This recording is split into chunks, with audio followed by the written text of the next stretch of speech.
I'm going to play this video. This is someone that was living in China, and I already understand everything, but if these people in our country don't understand this about communism, socialism, Marxism,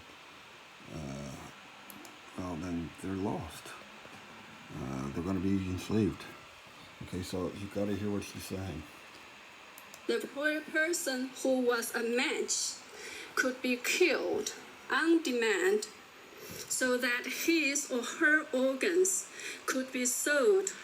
I never wanted to live in any sort of socialism again. But here in the US, I'm starting to feel that it has followed me. Not only many politicians are making socialism sound so sweet, but the majority of young Americans are attracted by it. But here is what it really is.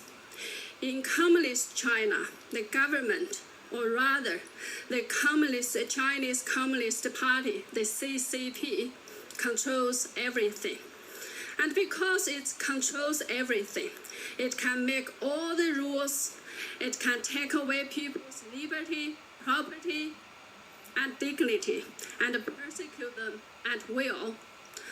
So ever since the CCP took power 70 years ago, more than half of the population has been persecuted one way or the other.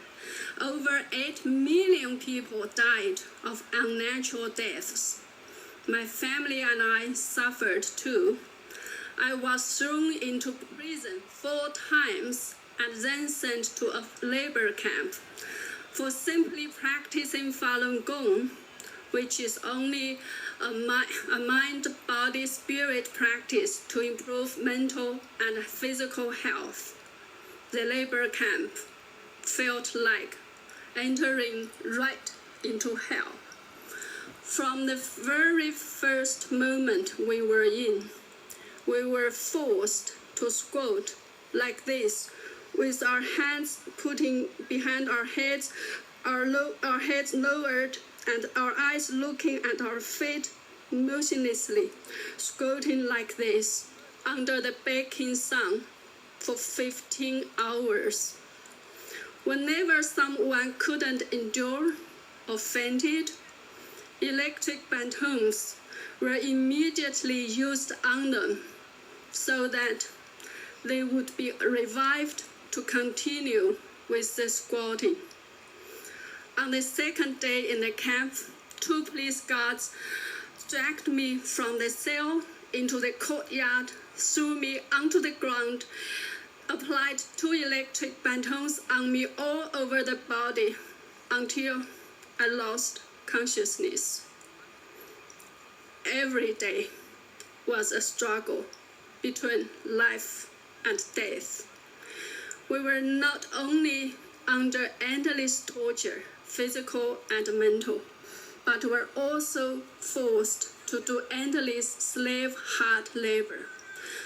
All the products we made in the camp were exported to overseas countries, including the United States.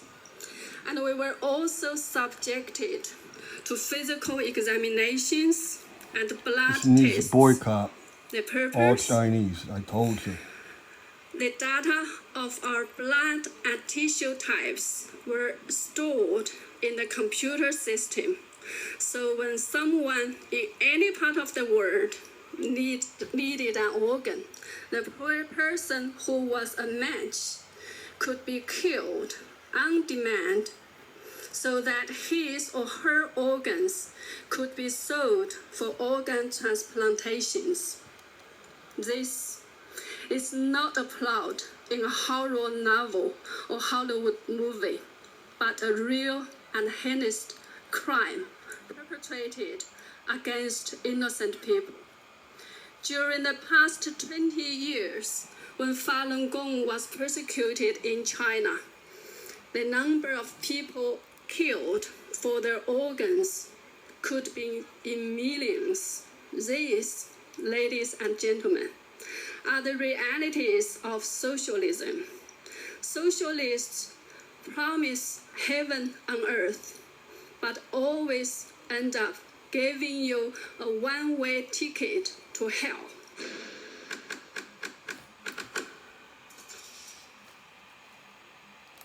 All right, so I just want to show you that, since I saw it. Well, so why are mail trucks spontaneously exploding in flames? Okay. I only want to go through some of these videos that I find interesting. Okay, so let me wait for that to come up. Let's go to it. Could this something have something to do with the elections? I don't know, but let's take a look. And there's serious concerns over the U.S. postal system's ability to handle all the mail-in ballots that are expected for the presidential election.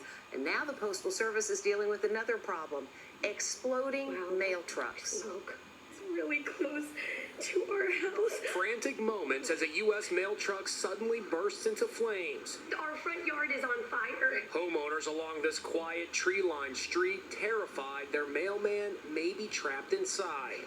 Oh wow, it's exploding. Mary and Peter Fry recorded these dramatic images. I jumped up from the table, went to the door, and I look out and I see this mail truck on fire. It was the cabin of it just in flames, and so I run out the door to see if the mail carrier's inside the vehicle. Luckily, no one was inside, but terrifying scenes like this have been playing out in neighborhoods across the country. My truck is burning! Oh, the dash is melted. In the last 6 years, more than 400 mail trucks have burst into flames. Watch as this truck in Kansas City turns into a rolling ball of fire. It skids down a snow-covered street in reverse and nearly crashes into a house. Right now, there are more than 140,000 of these mail trucks still on the road. They're putting public at risk, they're putting the drivers at risk, they're putting property at risk. Sean Kane is a leading expert on automotive safety. Looking at these videos, you can see that the fire is starting at the back of that engine area and really right in front of the driver. So why are so many mail trucks spontaneously bursting into flames? You can't ignore the age of these vehicles. That appears to be a significant factor in what's happening. The United States Postal Service told Inside Edition the safety of our employees is of foremost importance. It says it is planning to replace the trucks and has implemented mandated maintenance schedules and preventative maintenance inspection procedures for the existing Postal Service vehicle fleet. I can't imagine being a mail carrier and knowing that this sort of thing could happen. In July, the House of Representatives approved a $6 billion bill to replace the entire fleet of trucks that have been catching fire. The Senate has not yet taken up that measure. I'm starting to think that, maybe that is true partially, but I actually think that in some other cases, some kind of explosives or incendiaries were planted on these in recent times as well. And this may be a precursor to what Antifa and Black Lives Matter and some of these leftist liberal democratic groups are going to do to as far as mail delivery. But it's going to have mail-in ballots of the Democrats too, so unless it's all been plotted that it's only Republicans voting for Trump. I don't know. I'm just giving you a possibility, because I'm just making a guess on this one. Now, we really know, like in Montgomery County, PA, there's 10 boxes in Montgomery County of where the votes are put in. They're going to be the polls as well. But the Trump administration is saying it's okay to do mail-in ballots. I doubt that, and I've even talked to the Republican National Committee in Montgomery County, and they don't think it's a good idea. They say go to the polls if you can. They are looking for volunteers, as I told you. Now, they didn't get back to me, so I will have to send them an email or call. I don't know, but I know where these 10 places are in the county where they have these boxes. And, the question is, are they being tampered with, or could they be tampered with? The possibility is yes. You really don't know what's inside the envelopes of the ballots as to who voted and how they voted, though. But saw something, and we need these mailers, campaign ads, be sent out in the mail as well. For those who don't have email and things like that. I know a lot of people that don't have access to computers. They're not computer literate, though, so they would obviously be waiting for things to get in the mail. So the other thing is, a lot of these people don't have emails. You can help people with your email by putting them in their mail-in ballots to make sure that the accounts do get voted. Come the election time and after the election time, it's going to be crucial. We're going to have a major battle with the Democratic pigs after the election. It could go on for weeks. I'm not kidding you. And Biden is nothing but a liar with Kabbalah, sending out these things in the mail. That makes them sound like they're going to do these good things, but when they're only going to do bad things. And his record already shows it anyway that he's never done anything good to begin with in all 50 years of his political career.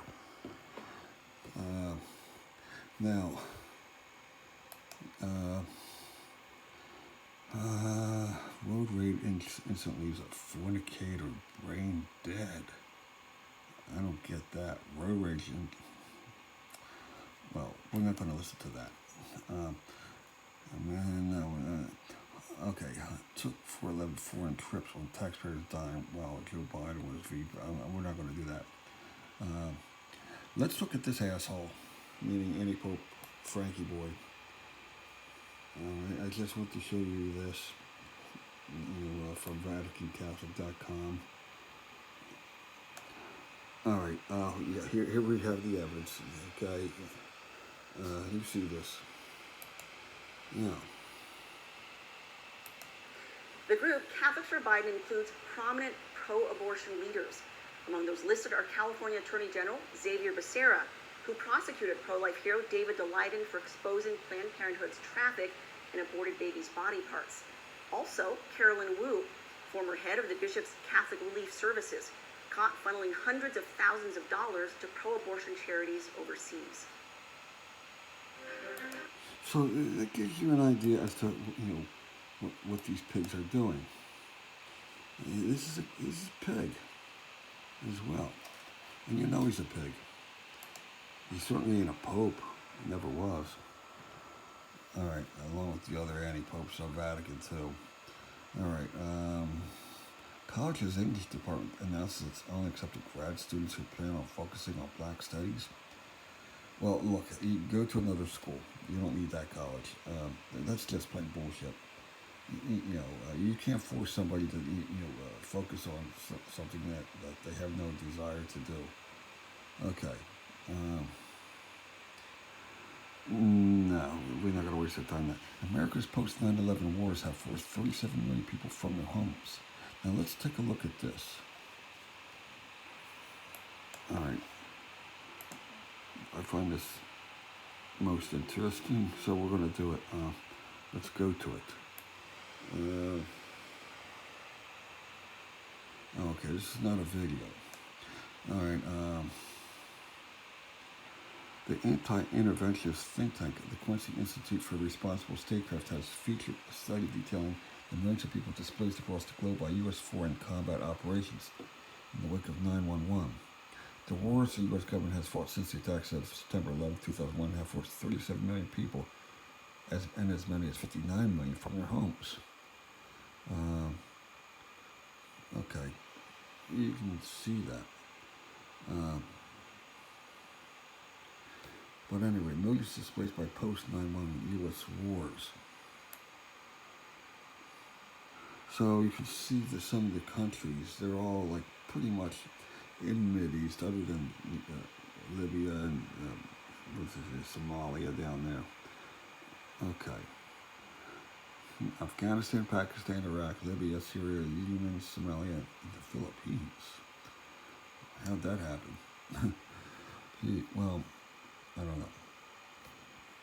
I mean, what does the Philippines have anything to do with, most of these other countries? They don't. So I'm going to stop right there.